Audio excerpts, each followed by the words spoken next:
High, আমি Sheikh Tania. Welcome to my channel Sheikh তানিয়ার রান্নাঘর।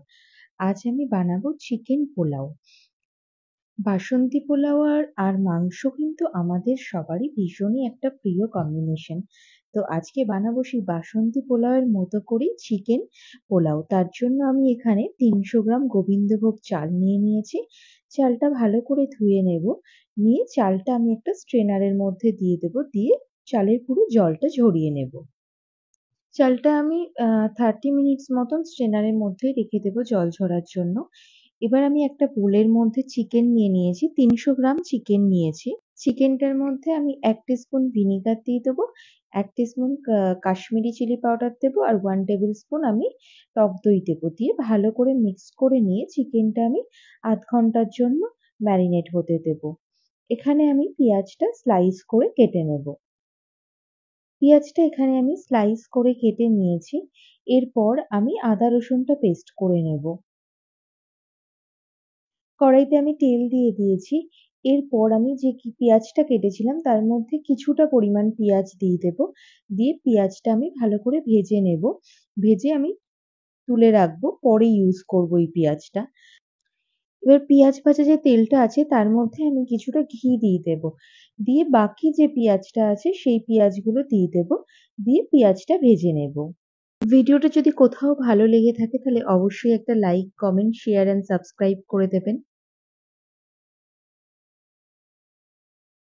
পেঁয়াজটার মধ্যে আমি একটা তেজপাতা আর দারচিনি দিয়ে দেবো। দিয়ে এবার পেঁয়াজটাকে ভালো করে ভেজে নেব।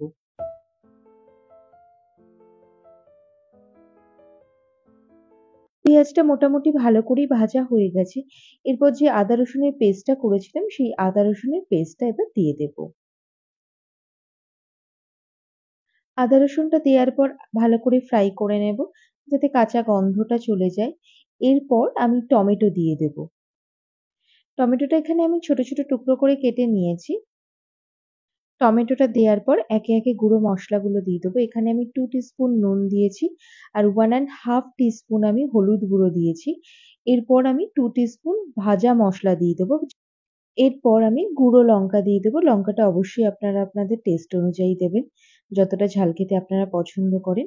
তো এখানে যে ভাজা মশলাটা আমি দিয়েছি, সেই ভাজা মশলাটা আমি এখানে জিরে আর ধনে ড্রাই রোস্ট করে নিয়েছিলাম। নেয়ার পর সেটাকে আমি গ্রাইন্ড করে নিয়েছি। আমি আমার অন্য ভিডিওতে এই ভাজা মসলা বানানোটা দেখিয়েছি বলে এখানে আমি আলাদা করে আর দেখালাম না।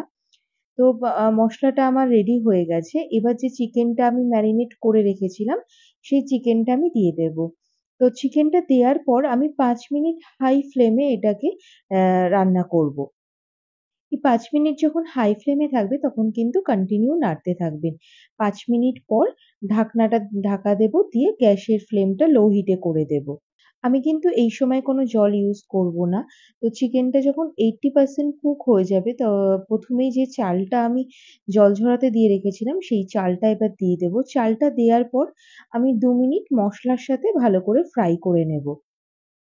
এরপর আমি জল দেব। এখানে আমি 500 ml গরম জল দিয়ে দিয়েছি। যেহেতু আমি 300 গ্রাম চাল নিয়েছি তার জন্য আমি 500 ml জল দিয়েছি। এরপর আমি 150 ml দুধ দিয়ে দেব। এটা ফুটে যাওয়ার পর আমি ঢাকনা দিয়ে দেব। ঢাকনা দিয়ে এটা লো হিটে রান্না হতে দেব। এটা ততক্ষণ রান্না করে নেবেন যতক্ষণ না চালটা সেদ্ধ হচ্ছে। চিকেনটা তো অলরেডি 80% কুক হয়েই ছিল, তো এটা হতে বেশিক্ষণ সময় লাগবে না। রাইসটা যখন অলমোস্ট কুক হয়ে যাবে তখন এখানে আমি চিনিটা দিয়ে দেবো। তো এখানে আমি 25 গ্রাম চিনি দিয়েছি। অবশ্যই চিনিটা আপনারা আপনাদের স্বাদ অনুযায়ী দিয়ে দেবেন। এখানে 2-3টে চেরা কাঁচা লঙ্কা দিয়ে দেবো। এরপর যে পেঁয়াজটা আমি ভেজে রেখেছিলাম প্রথমেই সেই পেঁয়াজটা দিয়ে দেবো। আর এরপর ওপর থেকে ঘি ছড়িয়ে দেবো আর গরম মসলা দিয়ে দেবো। দিয়ে আমি ঢাকনাটা বন্ধ করে আবারও 5 মিনিট আমি লো হিটে রেখে দেবো এটা। এরপর 5 মিনিট পর ঢাকনাটা খুলে হালকা হাতে একটু নেড়ে দেবেন যাতে চিনিটা ভালোভাবে বা ঘিটা ভালোভাবে মিক্স হয়ে যায়। রাইসটা কিন্তু এই সময় বেশ স্টিকি হয়ে রয়েছে। আমি এখন ঢাকনাটা ছাড়াই রাইসটা 5 মিনিট মতন রেখে দেব। তাতে যে রাইসের মধ্যে যে ময়েশ্চারটা আছে সেটা এভাপোরেট হয়ে যাবে। 5 মিনিট পর দেখতেই পাচ্ছেন যে রাইসটা কতটা ঝুরঝুরে হয়ে গেছে। তো রেডি হয়ে গেছে আমাদের চিকেন পোলাও। আজকের মতো তাহলে জানাই টাটা।